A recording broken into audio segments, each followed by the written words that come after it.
ഇവിടെ വാട്ടർഫോളും ഒക്കെ ഉണ്ട്. വെള്ളവും കണ്ണാടിയും ടൈലും ഒന്നും ഇല്ലാണ്ട് പ്രകാശം മുകളിലും ഇല്ലേ? പിന്നെ മേളിലേക്കാണ് ബെഡ്റൂം. അപ്പൊ ഇത് അണ്ടർ കൺസ്ട്രക്ഷനിലാണ്. നിങ്ങൾക്ക് അറിയാലോ, ഇവിടെ ഇതേ പൂള് വരുന്നുണ്ട്, എന്താ ഫൗണ്ടൻ ഒക്കെ ചെയ്യുന്നുണ്ട് അവിടെ. റൂം മേളിലാണ് ചേച്ചി. റൂം മുകളില്. ഇത് ഇവിടെ ഒരു ടോയ്ലറ്റ് ഫെസിലിറ്റി ആണെന്നാണ് കരുതുന്നത്. കണ്ട ഒരു ബെഡ്റൂമിന്റെ അത്രയും വലിപ്പമുണ്ട്. ഇതിനകത്തും ഉണ്ട് നമ്മൾ പുറമേ നല്ല വലിയ മരം. അപ്പൊ നല്ല സ്പേഷ്യസ് ആണ്. നീ കണ്ടോ,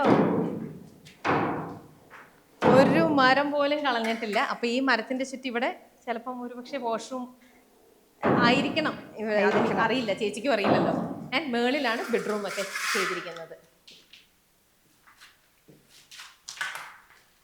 ഇനി നമുക്ക് പറയാൻ പറ്റില്ല വാഷ്റൂം ആണോ അല്ലോ കിച്ചൺ ആണോ എന്താണോ ഉദ്ദേശിക്കണേന്നൊന്നും പറയാൻ പറ്റില്ല. അല്ല, വാഷ്റൂം ആയിരിക്കും. നല്ല സ്പേഷ്യസ്. കാരണം മേളിലേക്ക് നോക്കിയാൽ കണ്ട സ്പേസ് വേറെ കാണുന്നില്ല, ബെഡിനുള്ള സ്പേസേ ഉള്ളൂ. അപ്പൊ അങ്ങനെ ആയിരിക്കാം.